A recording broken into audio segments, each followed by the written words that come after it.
Olá, pessoal! Então, agora é a nossa quarta semana do PET Volume 1. E essa semana a gente vai ver desenvolvimento embrionário dos animais. Primeira coisa que a gente tem que entender é o que significa embriologia, né? Embriologia, então, é o estudo do desenvolvimento dos animais no momento da fecundação até o nascimento. Então, a gente tem a fecundação. O que é a fecundação mesmo? É o óvulo de encontro com o espermatozoide. Quando o óvulo encontra o espermatozoide, a gente fala que ocorreu a fecundação.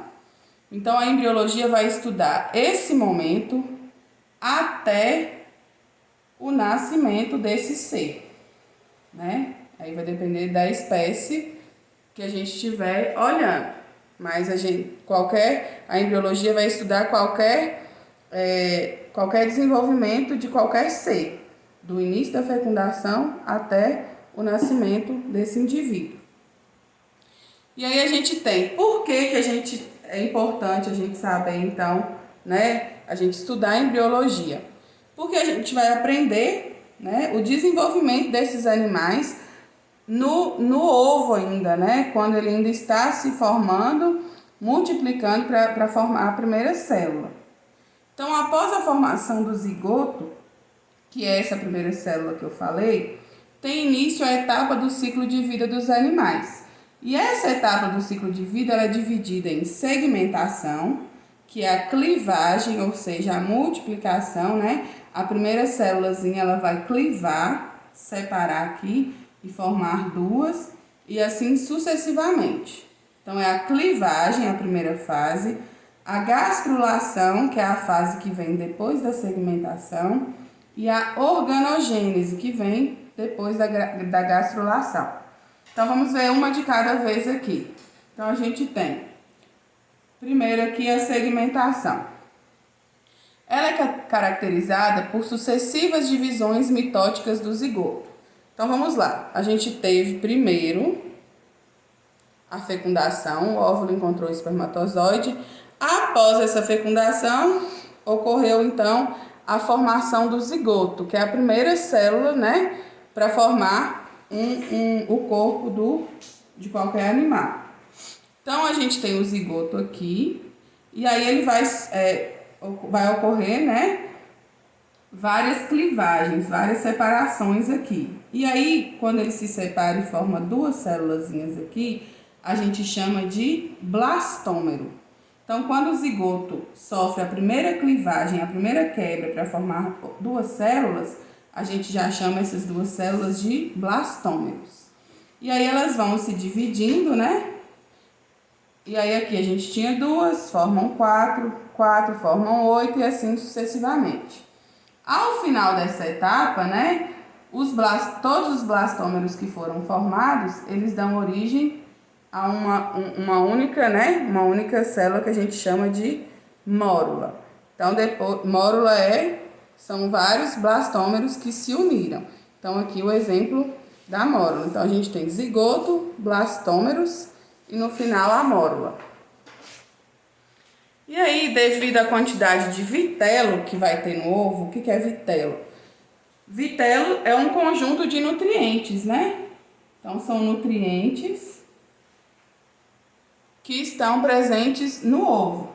Então, de acordo com a quantidade desse vitelo, as segmentações vão ocorrer seguindo alguns padrões. Então, a gente vai ter os tipos de ovos e as segmentações de acordo com a quantidade de vitelo que esse ovo tenha. O primeiro ovo que a gente tem aqui é oligolécico. Então, esse tipo de ovo, ele ocorre em mamíferos. O que a gente observa nele? Tem muito pouco vitelo, né? Eles têm pouquíssimos vitelos. E essa partezinha aqui do meio, escurinha, é o núcleo. Então, a gente vê o núcleo e em volta do núcleo a gente vê pouquíssima quantidade de vitelo. Por quê? Vitelo são nutrientes que o ser precisa para se desenvolver. Os mamíferos, eles têm o cordão umbilical, tem a placenta, que ajuda eles com esses nutrientes. Então, eles não precisam ter muitos vitelos. E aí, o ovo oligolécito, ele tem pouco vitelo, né? A característica é dele. E o núcleo fica no meiozinho aqui. Então, ele se divide de forma igual.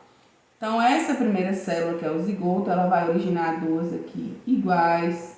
E assim vai, né? Só dividindo da mesma forma, com a mesma quantidade de vitelo, que é pouco, né? E de forma igual. Por essa divisão ocorrer de forma igual, a gente chama essa segmentação de segmentação holoblástica igual. Viu? Então, no ovo oligolécito, a gente tem a segmentação holoblástica igual. Holoblástica porque as divisões ocorrem, né, de forma igual em todos. E igual aqui porque todas as célulazinhas são iguais. Aí a gente tem outro exemplo aqui, que são os ovos heterolécitos. O que acontece? Eles têm muito vitelo. Muito, mas muito mesmo. E aqui a gente vê o núcleo, né, na parte de cima aqui. E o vitelo fica mais concentrado na parte de baixo. Aqui de acordo com esse desenho. Viu? Então, a gente tem ovos assim, em quais seres? Nos anfíbios e nos peixes. É o que a gente mais vê, esse tipo de ovo. E aí, a divisão dele ocorre também, né, de forma igual. Uma vai dar origem a duas aqui, né, iguais. Lembrando que essa parte de cima, que é onde fica o núcleo, nessa região aqui, ó, em todos, vai ser formada só pelo núcleo, não vai ter vitelo aqui em cima, só vai ter vitelo na parte de baixo.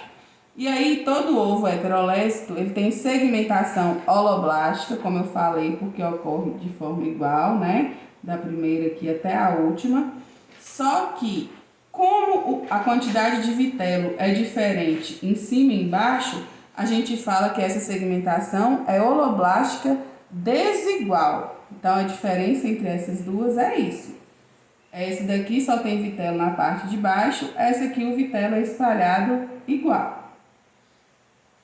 A gente tem o terceiro tipo de ovo, que é o ovo telolécito. Aqui tá errado, viu, gente? Desconsidera aqui. É o contrário. Aqui é superficial. E aqui é discoidal. Vou explicar por quê.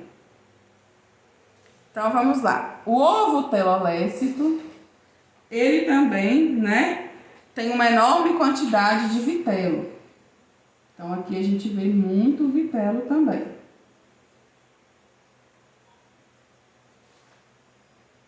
Só que o que vai acontecer? Por que esse ovo tem que ter muito vitelo?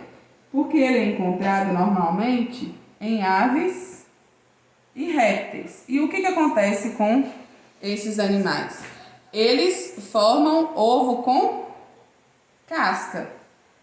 E aí o desenvolvimento ocorre dentro do ovo. Então ele tem que ter muito vitelo para poder nutrir o embrião que fica aqui a maior parte do tempo. Ok? E aí, ele também vai ocorrer de forma diferente. O que a gente vai ver aqui? Então, a gente tem o núcleo aqui em cima e o vitelo aqui embaixo. Diferente dessas outras duas, em que as células se dividem iguais, aqui a gente vai ver a multiplicação da parte que tem o núcleo. Então, a gente vai ver que essa parte do vitelo, ela fica do mesmo jeitinho que estava, e a parte aqui de cima, onde fica o núcleo, ela que se multiplica. E fica toda na parte de cima, formando um disco. Aqui, ó, isso aqui é como se fosse um disco cheio de núcleo que se dividiu. E a parte que fica o vitelo continua igual. E aí o nome, segmentação meroblástica. Mero significa que é diferente, né? Então não é holo, porque o holo é igual, eles vão se dividir igualmente. E meroblástica é porque é diferente. O que multiplica é só a partezinha de cima. E discoidal por quê? Porque ele faz uma célulazinha em forma de disco, né? Aqui o núcleo que vai se dividindo, ele forma como se fosse um disco. Então o ovo telolécito, ele tem segmentação meroblástica, porque é diferente, e discoidal porque forma um disco aqui. E por último a gente tem o ovo centrolécito, né? Aí a gente tem aqui o núcleo. Aqui a gente tem uma camada de vitelo, né, em volta do núcleo, então o núcleo fica aqui dentro. Aí o que acontece? Esse núcleo que está aqui dentro, em volta pelo vitelo, eles vão se multiplicando, ao tanto que já está aparecendo. E aí quando eles se multiplicam, eles mudam de lugar. Esse núcleo que tá, esses núcleos aqui, eles vão para fora, eles vão para a superfície da célula aqui e formam vários núcleos. E o vitelo fica preso aqui dentro. E aí vai até, né, finalizar aqui o tanto de núcleo e todos eles estão do lado de fora agora. Então, por isso que chama segmentação meroblástica, porque também é diferente, né? Essa célula é totalmente diferente dessa. E é chamada de superficial, porque o núcleo vai para a superfície da célula, né? Então, eles se multiplicam e ficam na superfície. E aí, como eu falei, após a segmentação, a gente tem a gastrulação, vou falar de forma rápida aqui, que é caracterizada pela formação dos folhetos embrionários. Quais são esses folhetos embrionários? Endoderma, mesoderma e ectoderma. E aí, esses folhetos embrionários, eles vão formar os tecidos, né? Então, a gente tem aqui, ó, o endoderma, que é essa partezinha aqui, né, de dentro aqui, o ectoderma, e aqui a gente tem, de novo, mostrando aqui o mesoderma, aqui não está escrito, mas é a partezinha que fica no meio. Viu? Então, endo de dentro, mesoderma do meio e ectoderma do lado de fora. E aí, como eu falei, após a gastrulação, né, que é a formação dos folhetos embrionários, vai ocorrer a organogênese, né, que o próprio nome já fala, órgão vem de órgão, né? Então, a organogênese é marcada pela diferenciação dos folhetos germinativos em tecidos e órgãos. Então, esses folhetos que a gente tinha aqui, endoderma, mesoderma e ectoderma, eles vão se modificando, né? E vão formar os tecidos e os órgãos. E aí a gente tem, então, a diferenciação dos folhetos germinativos, né? Aí a gente tem aqui endoderma, mesoderma e ectoderma.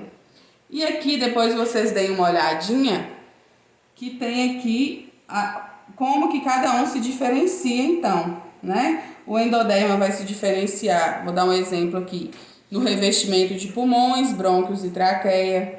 A mesoderma vai formar o coração, o sangue e os vasos sanguíneos. O ectoderma vai ser responsável pelo sistema nervoso. Então, os folhetos germinativos, eles vão se diferenciar em vários tecidos, mas cada um é responsável pela formação de um órgão e de um tecido. E aí os animais vertebrados, eles vão ter estruturas, né, que vão ser chamadas de folhetos germinativos, mas que não farão parte do corpo do animal desenvolvido. Então, o que acontece? Quando o embrião está sendo formado, está sendo desenvolvido, o ovo, né, ele cria aí folhetos germinativos que vão ajudar nesse desenvolvimento, mas quando ocorrer, né, o nascimento, esses folhetos germinativos já não vão estar mais presentes. E aí a gente tem o saco vitelínico, o âmnion, o córeo e o alantoide. E aí tem algumas funções aqui. O saco vitelínico é responsável pela nutrição, o âmnion pela proteção do embrião, o córeo é responsável por envolver o embrião e os anexos embrionários. E o alantoide, que é o armazenamento de excretas e realização de trocas gasosas do meio interno com o meio externo. E aí a gente tem uma tabelinha aqui que mostra, né, quais os grupos que tem cada tipo de anexo embrionário. Só que aqui ainda está faltando alguns anexos, que eu vou mostrar na próxima imagem. Então a gente pode acrescentar o que também? A gente pode acrescentar a placenta e o cordão umbilical. E aí a gente tem aqui os peixes. O que está presente nos peixes, então? Apenas o saco vitelínico. Ele não tem âmnion, não tem córeo, não tem alantoide, não tem placenta e não tem cordão umbilical.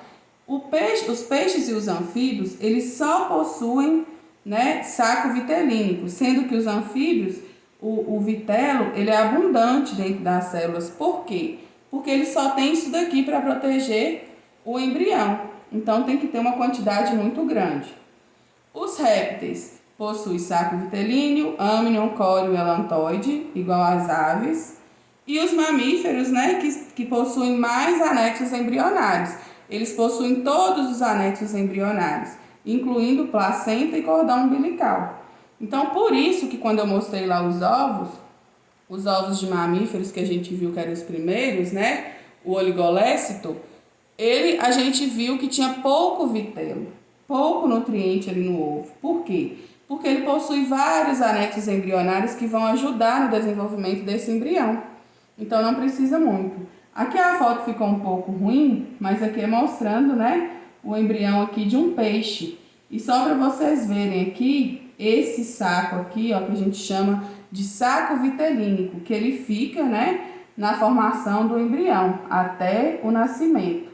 Então, ele aqui que vai dar os nutrientes que ele precisa para se desenvolver. Então, é isso. Qualquer dúvida, eu estou à disposição.